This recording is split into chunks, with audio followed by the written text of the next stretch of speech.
Hey guys, we are back. Today we're going to sand the board. So in the previous videos, if you're just tuning in, we shaped the board, we made fins for the board, we laminated the board, we installed the fins. We're at the sanding stage of the board building process, and this is the process I dislike the most because it's just dusty, it makes a mess. So I covered up the garage with a bunch of drop cloths. I used to have, you might notice it in some of my previous videos, I used to have a little container or a little, I guess, house built inside of the garage where I used to do all of my board building, and that really contained the dust. But I don't make boards as often, so I took that down. So for now I'm just going to cover up everything with drop cloths, and hopefully that'll keep the dust off everything to a minimum anyway.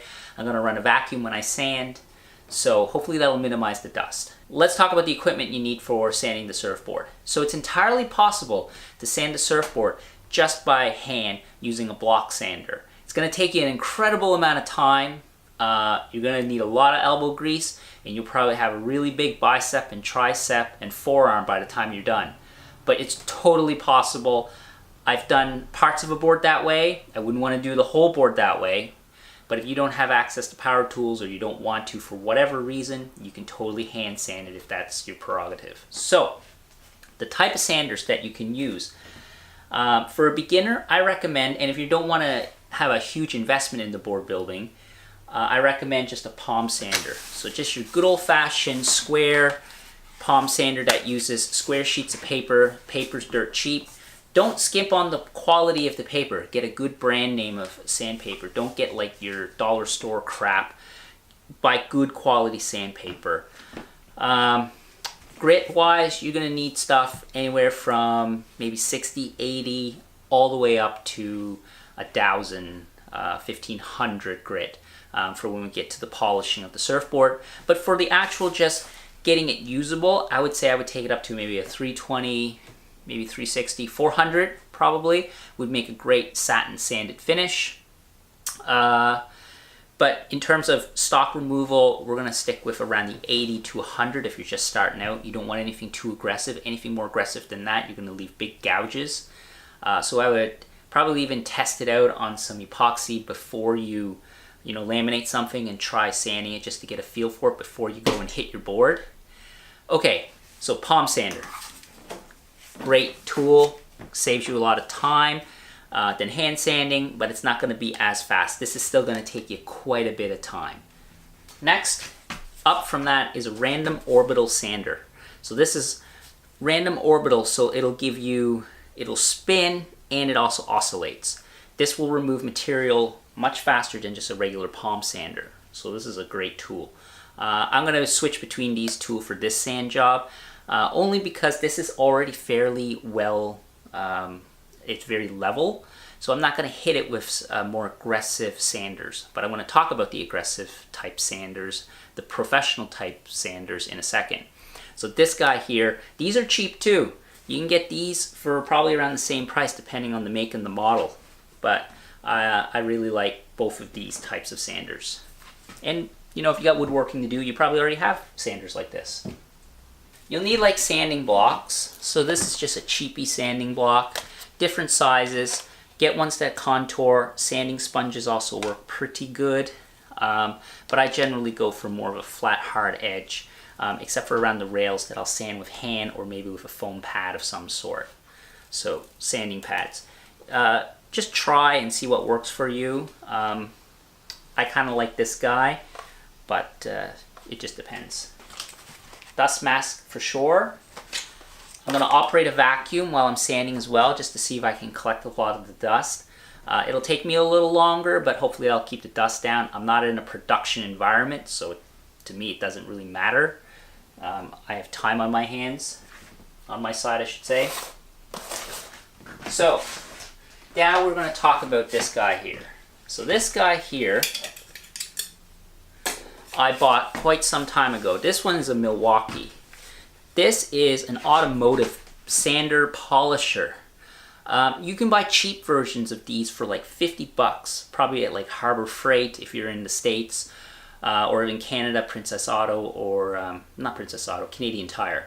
They have cheap models of these. Those work, but you have to run them at a very high speed. And the problem when you're running with a very high speed is they're going to have a tendency to dig in, catch. It's just harder to operate. Those work. I don't think I would recommend them. I had one. I tried one. The only thing it was really good for was like grinding down a fin box to remove material. But the actual sanding of the board, it didn't have enough torque. It just, torque-wise, it was terrible. You couldn't run it at a low speed. So once you stick a sanding pad on it, those cheaper ones were horrible. So I really don't recommend them. I would recommend a palm sander far before I would recommend one of those cheap polishers that you can get at like Harbor Freight or Canadian Tire. This is a pricey investment. I forget what I paid for this a few years ago, but this, if you're making a lot of boards, will save you a ton of time if you make some mistakes, if you have too much material to remove. This thing's a game changer, and it's variable speed, and you set the speed, and then it's got a variable trigger as well, and it's got a lot of granularity or resolution in terms of the power and how fast it spins. It can spin really fast. I forget how many RPMs this one goes up to. This one goes up to 2,800 RPMs, but you can get ones that go, I think, up to 4,000 or 5,000 RPMs. But it's got an incredible amount of torque so that you can run it slow and it'll still sand.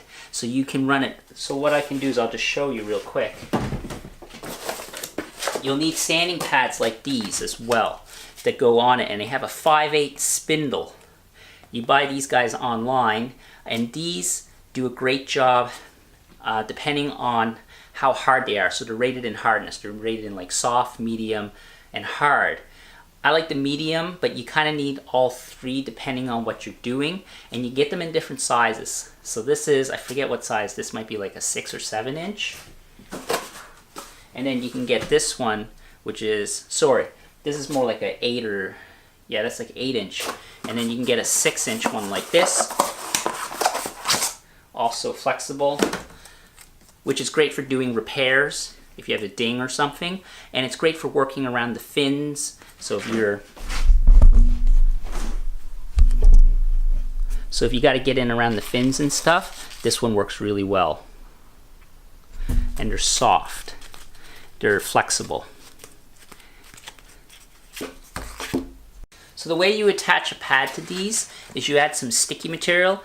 I like using just spray glue. You spray it on and then you stick your sandpaper. You just use regular sandpaper and stick this on. I know I'm spending a bit of time explaining this to you guys. I had no clue about this, so that's why I'm going to spend a few minutes just explaining this and why the benefit of it, even though I'm not going to use it. Unless I run into, if I find it's not flat enough, then I might hit it with this. But basically, they spin on like this.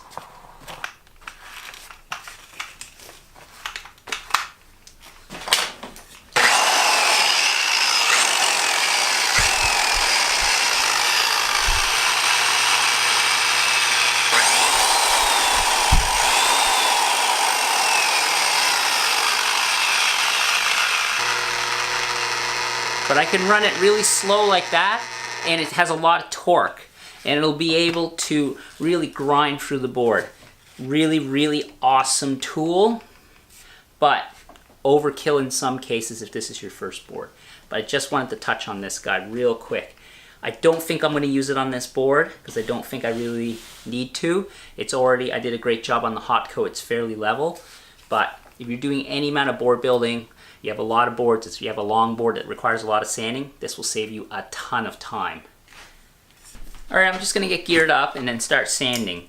The other reason why I'm also not using that really powerful polisher sander is because it throws up so much dust. The amount of dust that it throws is incredible. It just makes dust go everywhere. So that's probably the main reason as well, besides that this board seems already flat. If I had a lot of imperfections, a lot of waves in the Hotcoat, I probably, unfortunately, would have to haul that out, but in my case, I don't have to. So it depends on your use case. My use case, I don't think I want to bother with it this time. Okay, I'm gonna put my mask on, throw like an 80 grit maybe on this, maybe 100 grit, and then I'm gonna start hitting the board. And what we're gonna try to do is we're gonna try to sand this nice and smooth, take out all the little bumps, little imperfections, and then we'll start profiling the hard rail. We're just trying to make this smooth. Think of it, what you would do to make it smooth so you can paint the board, because that's what I'm gonna do. Incidentally, this board, technically, once we sand it, it's ready for the water because it's already been coated. A lot of performance boards, they only do one coat of a hot coat, and then they hit the water with them because they want to save weight. They want to be light. So again, it's that, sacrificing sacrificing durability for performance. I'm going to do paint, and then I'm going to do a gloss coat, or some of you could hit it with automotive clear coat as well if you're set up to do something like that. I'm not set up to do that because it's kind of pretty toxic to spray that stuff. I have sprayed it before. It makes a great finish, but I'm just going to use a hot coat, and then we'll end up sanding the board one more time. So let's get to it. Enough talking, let's get sanding. So what we're trying to do is sand out any little bumps or waves. This board actually is pretty decent when I'm just looking at it, but once you hit it with the sander, you'll notice low spots. So you want to sand the whole thing so that it's all sanded. The other thing is I've lowered the board back down onto the shaping racks because it's at waist height. It's just a lot more comfortable for sanding. And I've put a bath mat or some type of traction material, and I've taped it to the stand so that way this is nice and solid. If you don't, the board will just slide around on you, and it'll give you, just be a real pain in the ass. I wasn't going to put on a Tyvek suit or a little set of coveralls, but I think I might just to keep the dust down. So I'm going to stick this on too. It's actually kind of dusty from the previous board.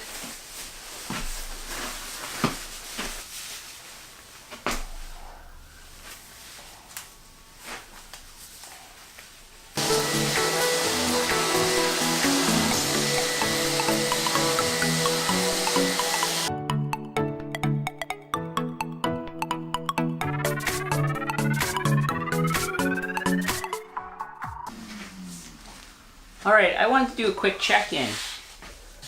This board is surprisingly flat. I'm really happy with how well the Hotcoat came out.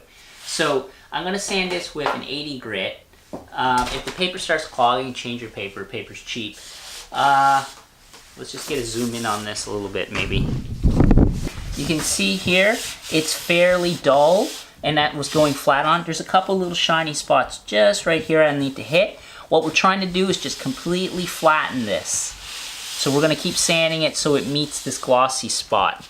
That's the key to having a nice, flat, good-looking finish. You don't want to sand in here and then have it kind of be wavy. That won't work well. So let's sand this whole board all the way over with a nice coarse grit, and then we'll move on to like a 120, then like a 220, and then so on, until we get it to the point where it's ready for paint.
Whew.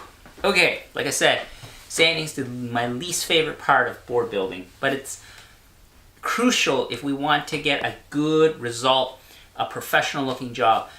You don't have to sand it, you can ride the board as is, but it's not going to look like a board off the showroom. I've hit the whole thing with a rough grit of 80 or 100 grit sandpaper. We got it all level now. It's nice and level. I had a few spots where it had just a little bit of sand through. Not a big deal because I'm going to be painting it. Hopefully the paint can, for the most part, cover it. If not, it's not the end of the world. I'm not that worried about it. What we're going to do now is we have to sand this to a point where we can paint it. So I'm going to take it up to, well, this was 80, so I'll do 120, and then I'll take it up to probably 220. I'm not going to bother to show that. It's exactly the way I've done it already. If you've noticed, I've left the rails unsanded. I'm going to do those by hand, so I'll save those to the end, or I might switch over and just do a little bit of it now with hand sanding, but I'm not going to hit that with the power sander. Just do it by hand. It doesn't take very long. If you use power sanding on it, chances are you're going to sand through, you're going to make a mess. Hand sand it. Trust me, I know from experience. Using a power sander on it's just going to get you in trouble. Other thing I forgot to mention was with this larger sander here, if you decide to go this route, this is a great sander, but you can't stay in one spot and it'll remove material like crazy. But I have some other videos on my channel where when I first started board building, or at least posting online, I didn't narrate it, but you can kind of see the technique that I use. Search around on my channel. The videos are there somewhere. When you don't stay in one spot on the board, you want to move all over the board. Now, there's other videos out there. This is just a starting point for you guys. Check out some of the pros who know how to use this machine. Watching them use it is magical because they sand a whole board in literally like 2 minutes per pad. So they can literally sand the board in under, a couple minutes. So, back to this. I will sand fins as well. We'll sand those. We're going to flip the board. We'll sand that with the rough grit, and then I'll hit the whole thing with a finer grit. There's no magic to it. If you've done any type of sanding work, it's just a matter of don't stay in one spot too long, move all over the board, sand it level, and then just keep progressing through the grits. If you want to take it up to either a satin finish or a gloss finish, a gloss finish obviously is going to require a lot more work, whereas a satin finish you typically see more on your performance boards. So let's keep sanding. There's just no end of sanding when building a board.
So back here, the soft rail, the rounded rail, becomes a hard rail where it's a 90. So it's going to have a nice sharp edge here. As I mentioned previously before, we want this sharp so it releases water.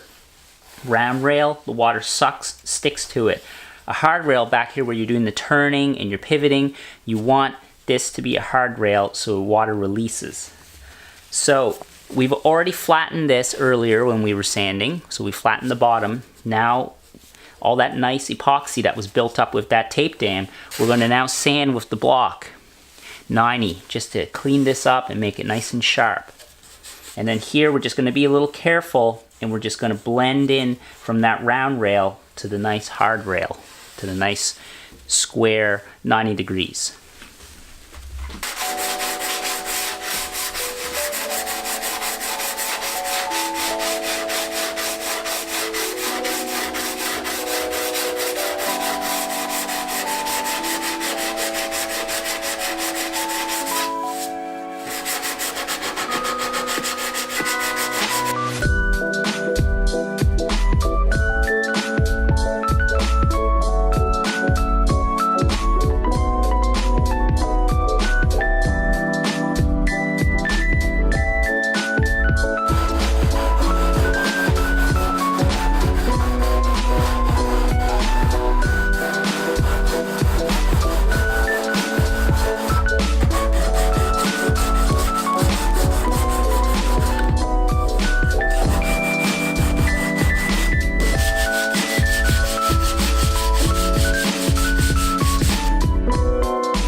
So we're done sanding now.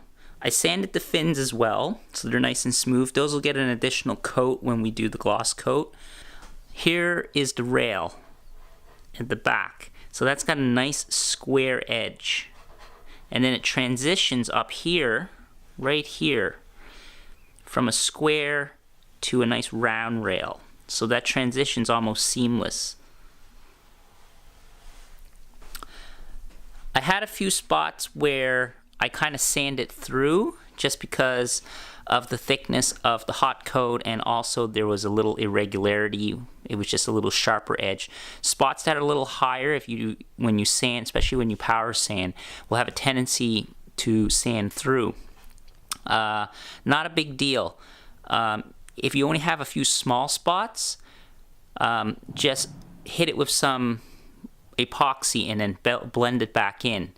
Or alternatively, if you're doing a gloss coat or if you need to do another hot coat, just put another coat of epoxy on and then sand. This won't happen on the second sand because we've already leveled this down. Not a big deal. The rest of the board came out great. The more time you spend sanding, the better your next coat will come out and the better your end result will be. Sanding is so important for a really great looking board, but it's not so important that it'll affect the performance of the board. So if you don't do a great job on the sanding, you're not used to it, or you just got to a point where you're tired of doing it or you're not happy with it, don't worry about it. If it's your first board, just throw a coat of epoxy on it, sand it, and then ride it. Overall, came out great. So this is all going to get painted. So I'm not too concerned actually about any sand throughs at this point. I'm going to end up painting it and then glossing over the paint job and then sanding it again. But if you were using EPS foam or you didn't care necessarily too much on how the foam looks, you could just gloss this as well. But like I said, I didn't really like that you can see the seam where you glue the two pieces of foam together. If I was doing a board, kind of like some of my other boards in behind the plastic there, I would certainly not have used a Sharpie quite as big or as bright as this and made marks all over the board, but I knew I was painting it, so I didn't really care. Just something for you to think about. You got to sometimes troubleshoot as you go. So that concludes the sanding of the Hotcoat. If you wanted to stop at this step and you didn't have any sand throughs, you could sand it up to 400 grit for a nice satin finish, or you could sand it all the way up to 1500 and polish it. Or if you sand it through, you can put another coat on it and then sand that up to 1500 or whatever you want, and then also polish it. It's really up to you at this point. Kind of, you have to gauge what you want to do. If you're making a performance board, you're probably not going to do a hot gloss coat. If you're doing, say, a long board and you want something really shiny, you probably would do a gloss coat. Really depends on your circumstances. What I'm going to do is I'm actually going to paint this because I used XPS foam, which was kind of the whole purpose of building this whole video series, was how to make a surfboard from Home Depot foam, or XPS construction foam. And because it had seams, I didn't really like that. I wanted to be able to hide those, so I'm going to end the paint color of the foam. I don't really want that either, so I'm going to paint the board next. So the next video, before we paint, is I'm going to install a leash plug, possibly an FCS plug in the nose for GoPro mount. So this is, at this point, is where you kind of have to gauge. It depends on what your board will be. So I'm going to keep going. I'm not going to gloss coat over this Hotcoat. I'm going to put another coat of epoxy, which you could call Hotcoat or gloss coat, I suppose, on top of the paint. So next step will be install the leash plug, then I'm going to paint, and then I'm going to put another coat of epoxy over the paint, sand that, and then the board will be done. Okay, so we'll catch you in the next video. Thanks for watching. Hopefully this helped you out for sanding. Don't get discouraged. Sanding is really frustrating when you're first starting out because you can have sand throughs. As you can see, I had sand throughs. I'm not worried about it at all because I'm going to fix it later. So you just got to keep at it. If it's your first board, don't worry about it. All right, see you in the next video.